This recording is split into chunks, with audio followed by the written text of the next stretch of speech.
மக்களை இந்த ஒரு பதிவில் நம்ம என்ன பார்க்க போகிறோம்னா, ஆக்சுவலாக பார்த்தீங்கன்னா இவருக்கு வாழ்த்து சொன்னார், இவருக்கு வாழ்த்து சொல்லலை. போன வருஷம் சீமானுக்கு சொன்னாருங்க, இந்த வருஷம் சொல்லலைங்க. அங்கீகரிப்பட்ட கட்சிங்க அவர் தலைவருங்க, 5 வருஷமாக அரசியல் களத்தில் இருக்காருங்க. பிறந்தநாள் வாழ்த்துன்னு போட்டால் என்னங்க, தம்பிகள் கொஞ்சம் நாளைக்கு முன்னாடி கத்திக்கிட்டு இருந்தாங்க. இந்த பக்கம் தெரியும் பார்த்தா இன்றைக்கி ரஜினி அவர்கள் பிறந்த நாளுக்கு பார்த்தீங்கன்னா வாழ்த்துக்கள் சொல்லலை. அப்படி என்னங்க ஈகோ? தமிழக அரசியல் களத்தில் எல்லாருமே இருக்காங்க, எல்லாருக்கும் வாழ்த்து சொல்லிக்கிட்டு இருக்காங்க. ரஜினி அவர்களுக்கு பிறந்தநாள் வாழ்த்து சொல்லாத ஒரு அரசியல் கட்சி தலைவராக இருந்தால் அது விஜய் அவர்களாக தான் இருக்க முடியும். என்னங்க இது, என்ன இது அப்படிங்கிற மாதிரி 2 பேர் மிக முக்கியமாக 2 தரப்புன்னு கூட சொல்லலாம். மிக முக்கியமாக பார்த்தீங்கன்னா 2 பேரை அடிப்படையாக வச்சு 2 தரப்பு ரொம்ப கோவமாக பேசிக்கிட்டு இருக்காங்க. நான் ஒன்று சொல்லவா, எங்கள் அண்ணன் எப்படி சொல்கிறாரு, என்ன சொல்கிறாரு, எதுக்கு சொல்கிறாருங்கிற பேட்டர்னே நான் உங்கள்கிட்ட சொல்கிறேன்யா. இனிமேல் அது புரிஞ்சுக்கிட்டு அரசியல் பேசுங்கயா அப்படிங்கிறதான் நான் அந்த வீடியோவில் உங்கள்கிட்ட வேண்டுகோளாக வைக்கிறேன். எல்லாத்த பற்றியும் தெளிவாடமாக பார்க்கலாம். உற்சாக வணக்கங்கள், வாங்க பதிவுக்குள்ளே போகலாம்.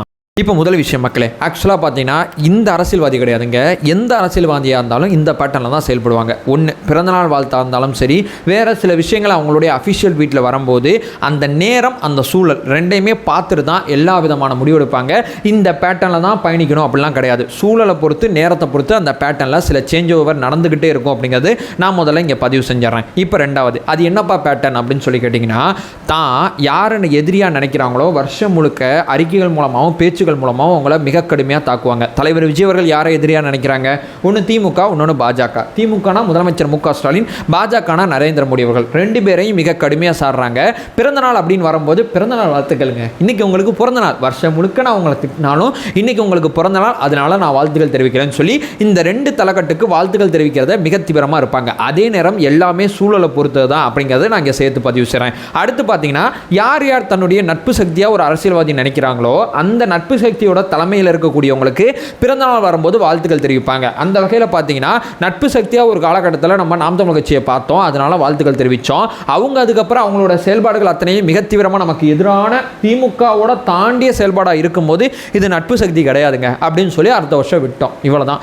எந்த அரசியல்வாதியாக இருந்தாலும் இப்படி தான் செயல்படுவாங்க. எங்கள் அண்ணன் மட்டும் விதிவிலக்கு கிடையாது அப்படிங்கிறது நான் இங்கே ஹைலைட் பண்ணுறேன். ஸோ பிரதமர் நரேந்திர மோடி அவர்களுக்கு 1 வருஷம் வாழ்த்துக்கள் தெரிவிச்சிருப்பாப்ல, அடுத்த வருஷம் தெரிவிச்சிருக்க மாட்டாப்ல. ஏன்னா அங்கே சூழல் அப்படிங்கிறது மிக முக்கியமானதாக இருந்துச்சு. ஏன்னா அந்த சமயத்தில் என்ன பண்ணாங்கன்னா, செப்டம்பர் 17ஆம் தேதி நினைக்கிறேன், செப்டம்பர் 17ஆம் தேதி அன்னைக்கு பார்த்தீங்கன்னா எல்லாருமே என்ன சொன்னாங்க, பாஜக அதிமுக கூட்டணியில் தாவேக்கா போயிடும். இப்போ ஒருவேளை அண்ணன் வந்து பிறந்தநாள் வாழ்த்தை போட்டாப்லன்னா என்ன சொல்லுவாங்க, நாங்கள் சொன்னோம்ல கூட்டணிக்குள்ளே போயிடும்னு. இங்கே பாருங்கள், பிறந்தநாள் வாழ்த்து தெரிவிச்சிட்டாப்ல. போன வருஷம் சொல்லியிருப்பாரு, அது பெரிய கதையாக இருக்காது. இந்த வருஷம் சொல்லும் போது பார்த்தீங்கன்னா அன்றே சொன்னோம் பார்த்தீங்களா, பாஜக கூட்டணிக்கு தாவேக்கா போயிடும், அதுதாங்க பிறந்தநாள் வாழ்த்துன்னு சொல்லுவாங்க. இப்போ நம்ம வந்து ஒரு பிறந்தநாள் பண்ணிக்கவர், நான் அவரை திட்டிக்கிட்டு இருக்கேன், ஸோ பிறந்தநாள் வாழ்த்து நம்ம சொல்லி எவ்வளவு சொன்னாலும் ஏற்றுக்க மாட்டாங்க. என்னம்மா சொல்லுவாங்க, ஒருவேளை நம்ம கூட்டணிக்கு போனோன்னா அன்னைக்கு நாங்கள் சொன்னபடி பேச்சுவார்த்தையெல்லாம் நடந்துச்சுங்க, ஆனால் அவர் பிறந்தநாள் வாழ்த்தெல்லாம் சொன்னார் பார்த்தீங்களா, அதை வந்து ஒரு எவிடன்ஸாகவே பயன்படுத்துவாங்க. பிறந்தநாள் வாழ்த்தெல்லாம் சொன்னாங்க பார்த்தீங்களா, பட் அதுக்கப்புறம் ஏதோ நம்ம வந்து கண்டனம் தெரிவித்ததுனால, எதிர்த்து தெரிவித்ததுனால பிஜேபி என்ன பண்ணிச்சு, நீங்கள் தனியாகவே இருந்து தனியாகவே சண்டை செய்யுங்க, அப்படியே பிரிங்க வாக்க அப்படின்னு சொல்லி ஐடியா கொடுத்துருச்சுங்க, அதனால தான் தனியாக இருக்கார் அப்படிங்கிற ஒரு அஜெண்டாவை சொல்லுவாங்க.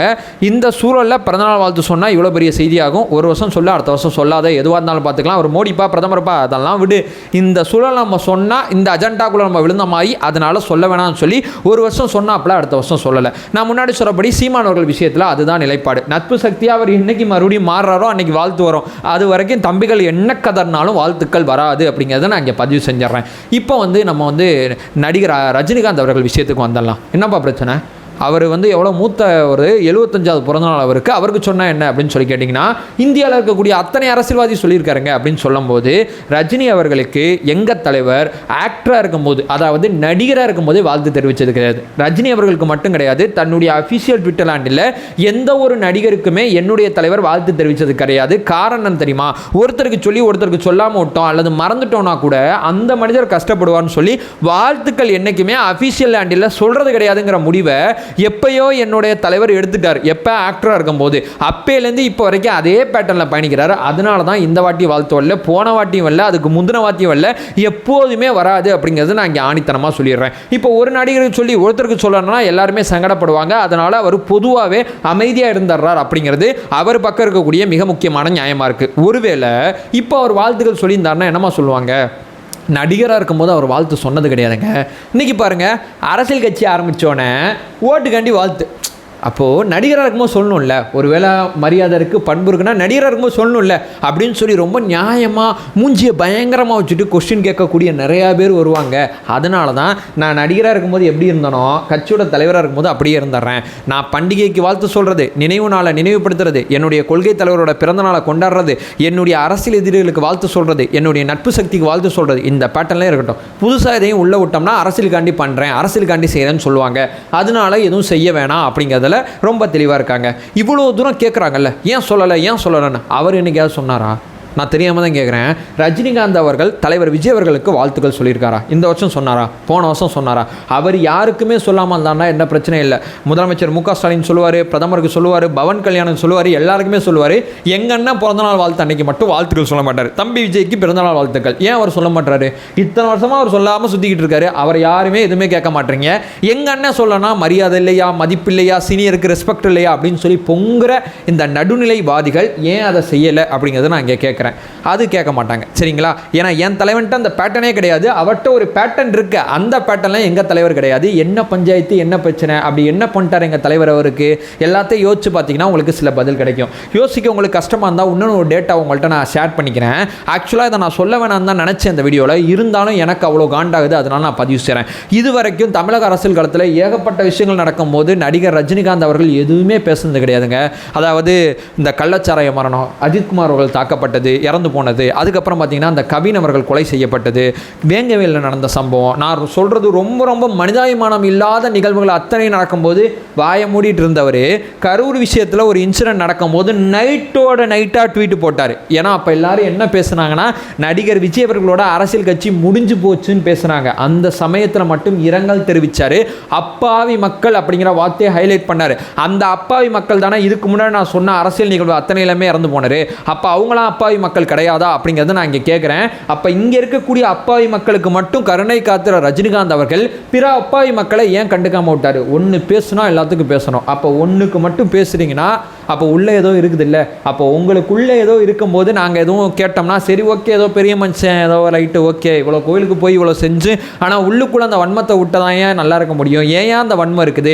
தன்னால் ஒன்று செய்ய முடியல, சினிமாலையும் தன்னை தாண்டி போயிட்டாரு, அரசியலில் தன்னால் ஒன்று செய்ய முடியல, அரசியலையும் தன்னை தாண்டி போயிட்டு இருக்காரு. விட்டா முதலமைச்சர் ஆயிடுவார் போல. அவருக்கு இந்த மாதிரி ஒரு தப்பான விஷயம் நடந்திருக்கு, பொலிட்டிசைஸாக அத்தனை பேரும் பயன்படுத்தினாங்க. அந்த ரேஸில் இவர் ஏன் கலந்துக்கிட்டாரு?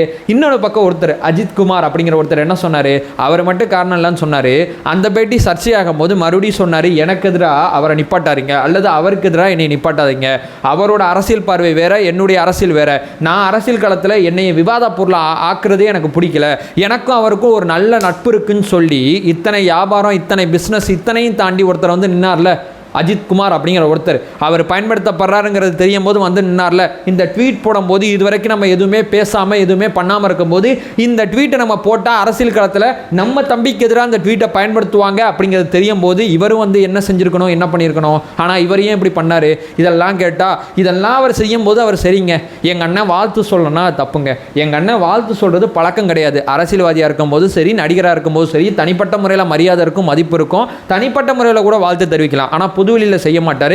இது எங்கள் அண்ணனோட பேட்டர்ன். அது உங்களுக்கு பெரும் பிரச்சனையாக இருக்குது. இவர் இப்படிலாம் நடந்துக்கிறலாம் உங்களுக்கு பெரும் பிரச்சனையா இல்லை? என்ன சொல்கிறதுன்னு தெரிலங்க. இதில் டைட்டிலில் வந்து எங்கள் அண்ணனை மட்டும் நெகட்டிவிட்டியை கிளப்பி விட்டு நெகட்டிவிட்டி பண்ணி பண்ணி பண்ணி பண்ணி அவர் மோசமானவர் அப்படிங்கிறத சித்தரிக்கிற வேலையை மட்டும் ஒரு பக்கம் பார்க்குறது. எல்லா தகவலையும் உங்கள் முன்னாடி வச்சுட்டேன், முடிவு நீங்கள் எடுத்துங்க அப்படிங்கிற ஒரு விஷயத்தை சொல்லிட்டு இந்த வீடியோ நான் என் பண்ணிக்கிறேன். நம்ம சேனலை ஃபர்தராக ஃபாலோ பண்ணிங்கன்னா பொலிட்டிக்கல் சார்ந்து மிக முக்கியமாக பல்வேறு விதமான விஷயத்தை நம்ம பார்த்துட்ருக்கோம். நம்மளோட ஒரே நோக்கம் அறியாமை அகற்ற வேண்டும், அறியாமை அகற்றப்பட வேண்டும். Thank you so much.